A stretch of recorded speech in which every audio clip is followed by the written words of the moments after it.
এই মানুষগুলোকে নবী করিম সাল্লাল্লাহু আলাইহি সাল্লাম শ্রেষ্ঠ মানুষ বলেছেন, সর্বোত্তম মানুষ বলেছেন, সবচেয়ে আল্লাহর কাছে, আল্লাহর হাবিবের কাছে প্রিয় মানুষ বলেছেন। আমাদের সমাজে এরকম অনেক মানুষ আছে যে মানুষগুলো আল্লাহ এবং তার রাসূল সাল্লাল্লাহু আলাইহি সাল্লামের চোখে শ্রেষ্ঠ এবং প্রিয়, কিন্তু এই 11 জন শ্রেষ্ঠ মানুষের চরিত্র যদি আমরা কেউ ধারণ করতে পারি, সে হবে গোটা সমাজের মধ্যে সবচেয়ে শ্রেষ্ঠ, সবচেয়ে উত্তম, সবচেয়ে ভালো, সবচেয়ে নেক এবং সবচেয়ে আল্লাহওয়ালা মানুষ। আমরা সবাই চেষ্টা করব তো সেই গুণগুলো সব অর্জন করার। নাম্বার 1, যারা কোরআন শিখে এবং কোরআন শেখায় মানুষকে।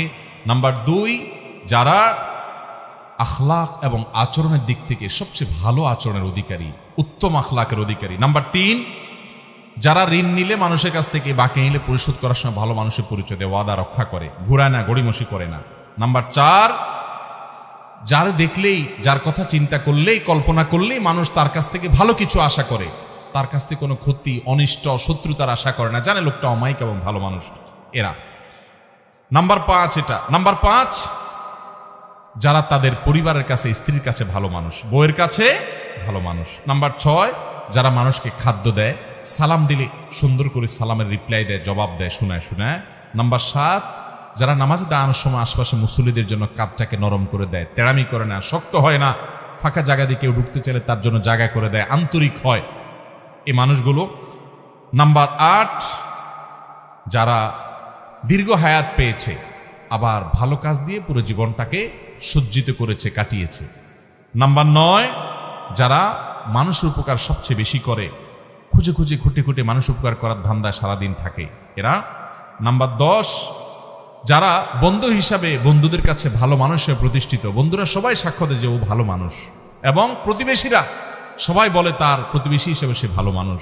নাম্বার 11, যাকে আল্লাহ এমন একটা অন্তর দিয়েছেন যার অন্তরে কারোর প্রতি হিংসা নাই, শত্রুতা নাই, বিদ্বেষ নাই, পরিচ্ছন্ন, পবিত্র এবং আল্লাহর ভয় তার অন্তরে আছে, এবং কথা বলার সময় তার কথা থেকে, মুখ থেকে মিথ্যা কথা বের হয় না। এরকম মানুষগুলো আল্লাহ তাআলা এই সেরা 11 মানুষের চরিত্রের সবগুলো চরিত্র আমাকে আপনাকে দান করুন। ও আরশে আজিমের মালিক, এই গুণগুলো সব আমাদেরকে অর্জন করার তৌফিক দান করুন।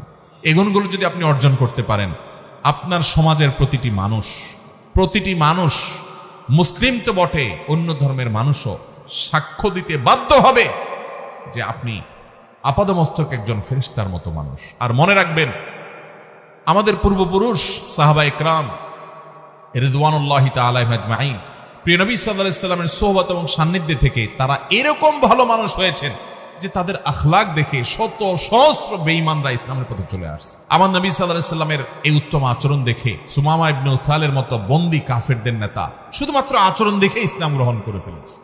আর আজকে আমাদের আচরণ দেখে মুসলমানরাও ইসলাম থেকে দূরে সরে যায়। ঠিক না বে ঠিক?